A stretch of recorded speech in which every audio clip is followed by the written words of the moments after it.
Hey guys, welcome to a brand new video on my channel, Meg's Movies. If you are new to this channel, this is basically where I talk to you guys about my passion for movies. This goes from collections, hauls, reviews, and today's video, so let's get into it. Okay, so today's video is actually inspired by Buffy the Vampire Slayer. So at the moment, I've been really wanting to watch vampire shows at the moment, so I'm currently rewatching Buffy. And I've also had tons of Vampire Diaries clips come up on my TikTok and like the originals and legacies. So for some reason, I'm in a bit of a vampire mood. So upon rewatching Buffy and just seeing those TikToks of like Damon and Stefan and all that, I thought I'd talk about one of my favourite supernatural creatures, and that is vampires. And I thought, why not give you guys my top 10 favourite vampire movies. Now, I'm just going to start off by saying my love for vampires started when I was like 13, 14, I think, when my mum got me to watch Buffy the Vampire Slayer, the TV show. And I fell in love with supernatural creatures there and then. So ever since then, I have loved shows like Teen Wolf, Vampire Diaries, the originals, and so many more. I mean, does Lucifer count as one as well? Because technically he's a devil, so technically it counts as a supernatural creature, and angels. So yeah, we'll go with Lucifer as well. So ever since then, I have fallen in love with the supernatural, and most importantly, vampires. So I thought, why not, in honour of me rewatching the Buffy Vampire series, I'm also going to be rewatching the Vampire Diaries as well. Finally finishing the originals. I got to season 3, and then they stopped airing it in the UK, so I've now got the complete box set, so I will be watching that. Legacies, I still need to try and watch as well. I've watched a few episodes, started getting into it, and then kind of ended up not getting into it.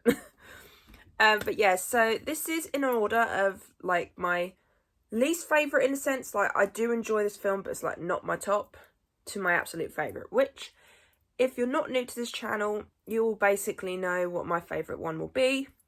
But if you are new to this channel, it might surprise you, it might not, who knows.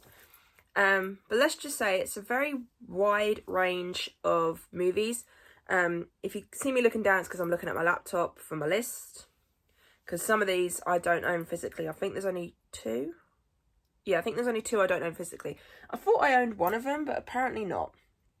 So yeah, so let's get into it. So at number 10, we have Blade. Yes. The male vampire slayer, as they call it. Yes, I actually quite enjoy Blade. In fact, I enjoy all 3 films, surprisingly. I know the third one isn't everyone's favourite, but you know what? I actually quite enjoy that one. But I'm going to go with the very first Blade, because it was very iconic when I watched it. It was only like 3-4 years ago I finally watched all 3 films. And Blade is just such a badass character. Wesley Snipes did such amazing in the first 2 movies. I know from the behind-the-scenes stories that the third one, he wasn't exactly great on set. But the third one's got Ryan Reynolds in it. And I think this was actually my first movie of his that I'd actually seen, to be honest. Thinking about it, yeah, I think it was. But no, I really enjoyed Blade. I mean, that opening scene in the club is so iconic. You cannot forget that scene. And yes, just a good film, not one I return to that often, but it is in my top 10 for a reason. The next one is one that I thought I owned, but apparently not, because I cannot see it on my shelf, but also my shelf is very disorganised at the moment, so it might be here, it might not. So I'm just going to put a poster here, and that is Vampire Academy. Now, this is a rather cheesy teen one. It's based on the book series that I read the first book, couldn't really get into it, so I just stuck with the film. But yeah, the film was a bit of an odd one. Not gonna lie, some of these are more cheesy than anything else.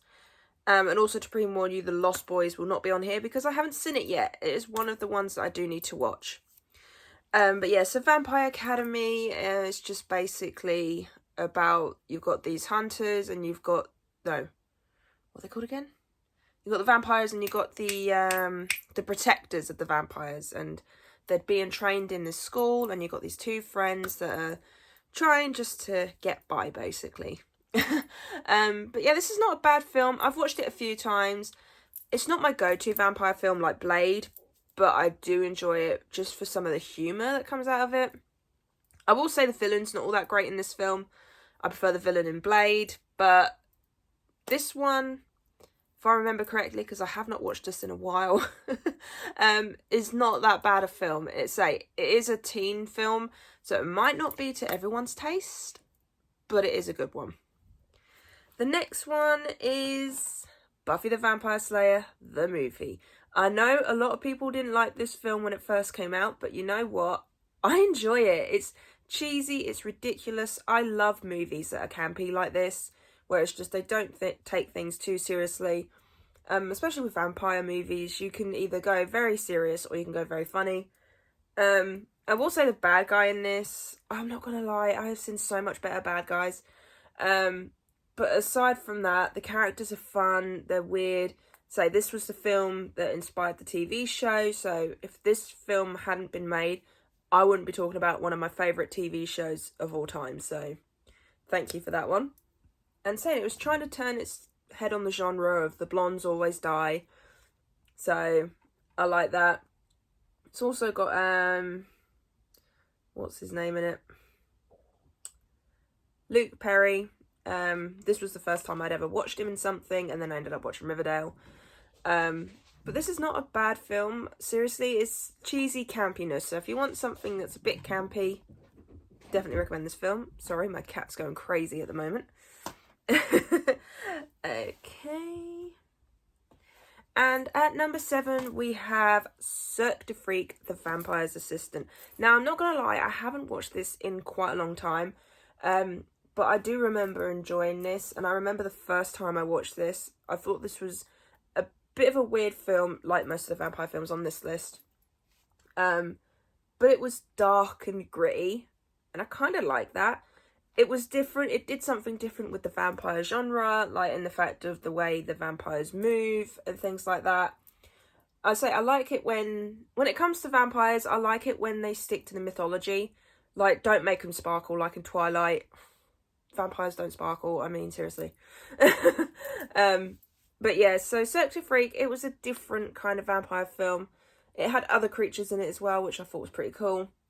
But yeah, it's got actors in here like John Seeley, Josh Hutcherson, William Dafoe, Salma Hayek. So there's a lot of good actors in this film. I do need to give this a rewatch because I have not watched this in years.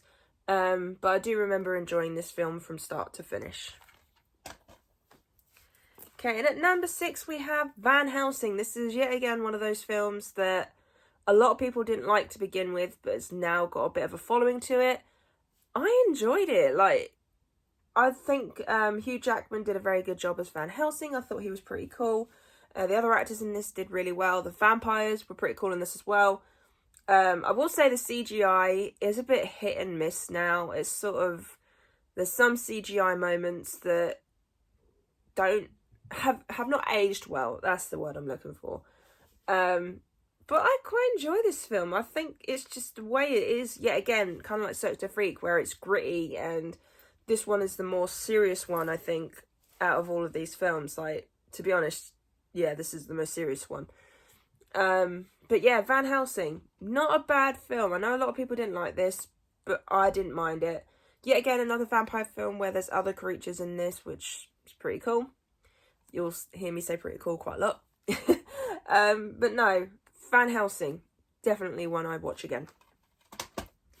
And now we're into my top 5. So at number 5, we have, make sure I cover the right thing, Once Bitten, starring Jim Carrey. Jim Carrey's first ever major movie role. Now, when I was looking up Jim Carrey's biography and things like that, when I first started enjoying his movies, I then found out he did a vampire film. And I was like, I like vampires. I like Jim Carrey. Why have I not watched this? So then I watched it, and you know what? Yet again, kind of like Buffy the Vampire Slayer movie, this is cheesy. This is not to be taken seriously. Jim Carrey goes over the top. Well, actually, he's not as over the top as he is in future films, actually. This is his more tamed version of himself. But this was his first major movie role. Like, he'd been in movies before this, but this was where he was the main actor. But yeah, so this is cheesy 80s fun. I mean, that's the thing about the 80s. Most of the films were cheesy. But yeah, Once Bitten, cheesy film. There's a dance scene in this that I quite enjoy. But yeah, Once Bitten, definitely unique one. If you want to watch a Jim Carrey film, like his comedy films, but you don't like his over the top, definitely watch this one, because he's not very over the top in this. He's sort of like funny, but he's more calmer than he is in things like Ace Ventura. Unlike Ace Ventura or The Mask. And the next two are actually from last year and the year before. So at number 4, we have Renfield. I really enjoyed this film. This surprised me. I watched the trailer for it. I wasn't sure about it. Went to go and see it in the cinema. Absolutely loved this from start to finish. Nicolas Cage giving up like this campy, over-the-top Dracula. Perfect for the role. Like, I know there'd been hints of him doing Dracula before in the past, so now he's played him. He did really well. Nicholas Hoult in this film did absolutely amazing as Renfield. There's some really cool fight scenes in this, and yeah, this ended up being one of my favourite films from last year. Definitely will be watching this again in the future. I would like to try and get my mum into this, but I don't think she'll enjoy it that much. But no, if you want a weird Nick Cage film, it's one I recommend. Okay, at number 3, this is one I don't own physically, which I'm really glad about because I would love to own this. And that is Day Shift. This is the Netflix film that came out, I think it was like 2 years ago, something like that. Absolutely loved this film. I only watched it because it was a vampire film. And I was like, you know what, there's nothing else on Netflix that I want to watch, so let's put this on. I enjoyed it more than I thought I was going to, and I'm so glad that I did decide to watch it. But I would love to own this physically. Like, this is one I'd add to my collection for 100%. The vampires in this were pretty cool. I like the fact that they did different types of vampires, but also kept to the same mythology. The actors were fun in this. I really enjoyed them. And there's some really cool fight scenes in this. So if you have not watched this, it is free on Netflix. So go and check it out. Day Shift, absolutely brilliant film. I definitely want to watch it again. And then the last two, if you are not new to this channel, like I said, you will know what these two are. But if you are new to this channel, you'll probably be surprised, because basically I'm more nostalgic for older films than I am newer. But at number 2, I had to go with the Fright Night remake. I was trying not to include this, but then I looked at other vampire films that have been released that I had seen, and I was just like, is there anything else that I can look for? No. So I ended up including this. This is a really good remake. If remakes can be hit or miss, this is a massive hit for me. I really enjoyed this film. It did so well. It didn't copy and paste the original, but it did mimic some scenes, but it made it its own. I like the fact that I googled it later on to find out that the actor who played Jerry Dandridge in the original made a cameo in this film. Couldn't believe that. But yeah, it's got David Tennant in it, who plays Peter Vincent. He did amazing in this role. He made it different and he made it his own. And I love it when a remake does that, when the actors make it their own role and don't try and copy the other one. So I love that. And then you got Colin Farrell, who, when I was watching the behind the scenes of this, said that he absolutely loved the original, and the fact that he got to play the main vampire, he loved it. So I'm happy for him on that one. And he did a really good job. He was very serious in his role. He was funny when he needed to be, but he didn't copy the original character or the actor. I mean, he did copy the whole eating an apple thing, like, just because it was him wanting to pay homage to the original character. But yeah, this is surprisingly one of my favourite remakes of all time. I need to actually do a top 10 of my favourite remakes, actually. Although, is there 10 that I enjoy? We'll work it out. But at number 1, of course, Fright Night. The very first vampire movie I ever watched. But no, this was the movie that got me into vampire movies. So, thank you, Fright Night, for doing that. This is an absolute 80s classic. It's a classic vampire film. Someone else that I watched who did a top 10 80s vampire film put this at their number 1, so I absolutely loved it. One of my YouTubers that I watch, he put this at his number 1 as well, so yeah. This is such a classic vampire film. 80s comedy, 80s cheesiness, but honestly, the effects in this are brilliant. That's one of the many reasons why I enjoy it. The acting is quite funny. The characters are fun. Honestly, just for the effects alone, I would recommend watching this, because this is why I prefer practical effects over special effects, because practical effects in this look amazing, like especially with the werewolf transformation near the very end of the film. Brilliant. But no, of course, this is my #1 favourite vampire movie of all time. So yeah, I really hope you enjoyed my top 10 vampire movies. I will try and do some other ones as well. So I will be doing like top 10 werewolves, top 10 ghost films. So I will be diving into some other supernatural creatures. But I do want to do reviews of the Buffy TV show as I'm watching it. I might do like top 5 episodes as well, just because I want to expand a little bit more on my channel, not just movies. So I might expand into TV shows a little bit. Especially with me rewatching Buffy at the moment. But yeah, so I plan on rewatching Vampire Diaries. I'm going to finally finish off the originals. I'm also going to watch Teen Wolf, and say I've got so many supernatural programs that I want to watch at the moment. I'm in a very supernatural mood. But if you haven't watched any of those shows that I've just listed, I seriously recommend you do, especially Buffy and the Vampire Diaries. They are both really good vampire shows. So if you need something that's like that, definitely recommend those two. So yeah, I really hope you enjoyed this video. If you did, then do give it a thumbs up. And if you are new to this channel, then go ahead, hit that subscribe button and also notification bell down below to be notified when I post.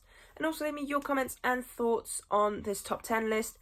Is there any that you'd recommend? Yes, I know The Lost Boys is probably on most people's list, but like I said, I still haven't watched it yet, so I will get around to watching it eventually, because I do want to watch the other 2 films with it as well. Is it 2 or 3? I can't remember. But I will eventually get around to watching it. So yeah, I really hope you enjoyed this video, and I'll see you guys next time. Bye!